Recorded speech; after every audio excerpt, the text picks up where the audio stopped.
एक बहुत ही सुंदर महिला ने विमान में प्रवेश किया और अपनी सीट को ढूंढने के लिए इधर-उधर नजरें घुमाईं। उसने देखा कि उसकी सीट एक ऐसे व्यक्ति के पास है जिसके दोनों हाथ ही नहीं है।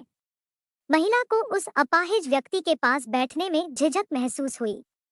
सुंदर महिला ने एयर होस्टेस से कहा, मैं इस सीट पर सुविधाजनक तरीके से यात्रा नहीं कर पाऊंगी, क्योंकि मेरे पास की सीट पर जो व्यक्ति बैठे हैं, उनके दोनों हाथ नहीं है। इसीलिए उस सुंदर महिला ने एयर होस्टेस से अपनी सीट बदलने का आग्रह किया। असहज हुई एयर होस्टेस ने पूछा, मैम, क्या आप मुझे इसका कारण बता सकती हैं? सुंदर महिला ने कहा, मैं ऐसे लोगों को पसंद नहीं करती। मैं उनके साथ बैठकर यात्रा नहीं कर पाऊंगी। दिखने में पढ़ी लिखी प्रतीत होने वाली महिला की यह बात सुनकर एयर होस्टेस आश्चर्यचकित रह गई। महिला ने एक बार फिर एयर होस्टेस से जोर देते हुए कहा कि मैं उस सीट पर नहीं बैठ सकती। मुझे कोई दूसरी सीट दे दी जाए। एयर होस्टेस ने खाली सीट को ढूंढने के लिए चारों तरफ नजर दौड़ाई, लेकिन उसे कहीं कोई खाली सीट दिखाई नहीं दी। एयर होस्टेस ने महिला से कहा, मैम, इस इकोनॉमिक क्लास में कोई भी सीट खाली नहीं है, लेकिन यात्रियों की सुविधा का ध्यान रखना हमारी जिम्मेदारी है। मैं विमान के कप्तान से बात करती हूँ। तब तक आप थोड़ा धैर्य रखें।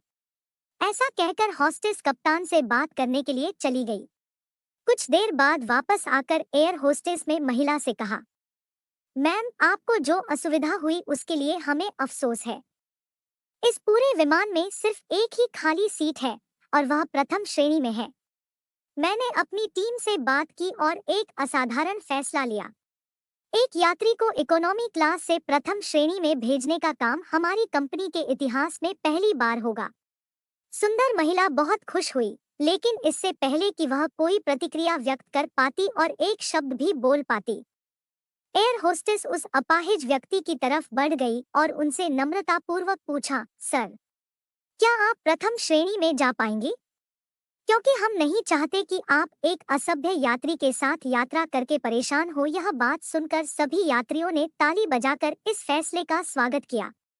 वह सुंदर दिखने वाली महिला अब शर्म से नजरें ऊपर नहीं उठा पा रही थी। तब उस अपाहिज व्यक्ति ने खड़े होकर कहा कि मैं एक भूतपूर्व सैनिक हूं और मैंने युद्ध के दौरान हुए एक बम धमाके में अपने दोनों हाथ खोए थे। पहले जब मैंने इन देवी जी की चर्चा सुनी तो मैं सोच रहा था कि मैंने किन लोगों की खातिर अपनी जान जोखिम में डाली और अपने हाथ गंवाए। लेकिन जब आप सभी की प्रतिक्रिया देखी तो अपने आप पर गर्व महसूस हो रहा है कि मैं अपने देश और देशवासियों की खातिर अपने हाथ खोए। इतना कहकर वह प्रथम श्रेणी में चले गए। सुंदर महिला अब सिर झुकाकर पूरी तरह शर्मिंदा हो अपनी सीट पर बैठ गई। दोस्तों, अगर व्यक्ति के विचारों में उदारता नहीं है तो ऐसी सुंदरता का कोई मूल्य नहीं है। आपको यह कहानी कैसी लगी हमें कमेंट बॉक्स में जरूर बताएं।